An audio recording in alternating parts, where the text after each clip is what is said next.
जय जोहार संगवारी हो। छत्तीसगढ़ संदेश में आप मन के स्वागत है। राज्य बनने के बाद अब तक के सबसे बड़े चावल घोटाला फर्जीवाड़ा सामने आए हैं। राज्य के करीब 13,415 राशन दुकान में करीब 5 साल में 12.5 लाख टन से ज़्यादा चावल सरकारी राशन दुकान से खुले बाजार में बेचे गए हैं। एक कीमत लगभग 125 करोड़ रुपए से भी ज़्यादा है। पिछले 6 महीने में कई तरह के खुलासे के बाद EOW ये मामले में शुरुआती जांच शुरू कर दे।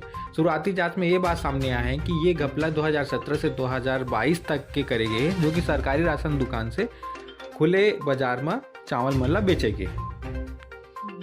संगवारी हो, ये घटना के बाद खाद्य विभाग के साथ साथ जितना भी राशन दुकानदार है ओकर भूमिका भी सामने आया है। ये गोलमाल के खुलासा के बाद मुंगेली के जो जिला सहायक अधिकारी है ओला निलंबित कर दिए गए हैं। साथ में ओकर बाद कार्यवाही की शुरुआत कर दी गई है।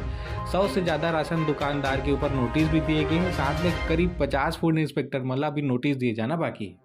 केंद्र सरकार ला जानकारी दे जब राशन दुकान के जांच करेगी तब पता चली कि पिछले 5 साल में जो दुकान बन में चावल दिए गए रही से और जो बचत रही से वो बेचे जात रही से। साथ में बचत के जो चावल के हिसाब रखे के बजाय खाद्य विभाग है ये दुकान में हर महीना नया स्टॉक देवत रही से।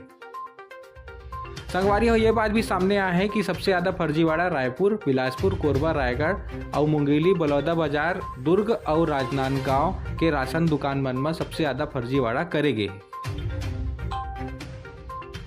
संगवारी हो, रायपुर के राशन दुकान में भी ओवर स्टॉक के खेल जम के हुए हैं। जांच में ये पाएगी कि राजा तालाब के केवल एक ही दुकान से 75,50,000 के चावल के गड़बड़ी सामने आए हैं। जब एक दुकान के चेक करेगी तो कम से कम 1700 क्विंटल चावल कम मिली और एकर जो मूल्यांकन अगर करे जाए तो 76,50,000 रुपया होते।